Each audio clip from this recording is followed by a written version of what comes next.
listen to the applause, but that's okay. There's passion there. Thank you. I'll take Bob. I'll have a large Matt's pizza and Sulick. I'm hungry, Bob. You could have brought a pizza. Yes, it is. I'm Bob Sulick. I own Mulberry Street. I live at 417 South Main Street. Good evening, Mr. Sulick. I came to talk about the Tong building, which is now known as the MD Ramen building, as of the other day, because of all the signs on it, which is fine. I'm kidding. I spent a lot of time this afternoon walking around the restaurant. I didn't realize that the folks at the Journal-Inquirer are going to put an article in the paper about what was going on with the Tong building. Manchester is an incubator of small businesses. It always has been. I think it always will be. When I saw those kids here tonight, I said, you know, diversity of this town is the most important thing that we have in it, and it's really wonderful. I have an extremely diverse workforce at my business, and I look at it every day and think how lucky we are. Manchester practices and exhibits what many towns kind of hope they could be. We have a great town, and we have great people in it.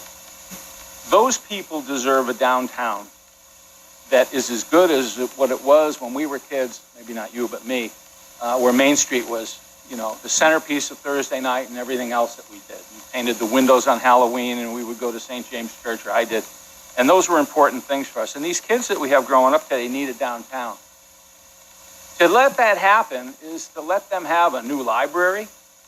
And for 17 years, I've gone out my front door of that business and looked at that building across the street and said, geez, I wish somebody would do something with it. It's time to do something. We're behind the times with that. We need to do something. The only problem that I had is when I walked around today with talking to people where they had some questions about it. One, and I think this is what the board needs to consider over the next couple of weeks when they talk about it. One, the difference in cost between the assessment and what they're selling it for. Simple as that.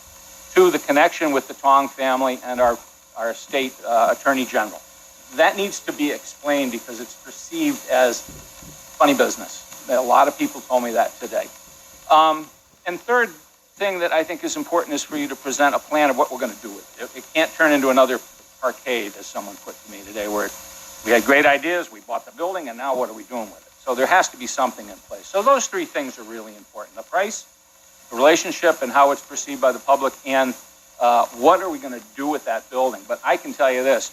The day I look out and I've got a new library on my left, and I've got a new building of some kind across the street, I'm going to be very happy because it means my business is going to be very successful. And there are going to be a lot more jobs downtown for people who need jobs downtown, the people who live in on the east side. A lot of my people don't have cars when they come to work. They walk to work. So jobs downtown are critical, and businesses and what could happen in that new building across the street would be a great way to take care of that. So, thank you. Thank you. Your pizza will be ready at 10:12, they tell me about. So.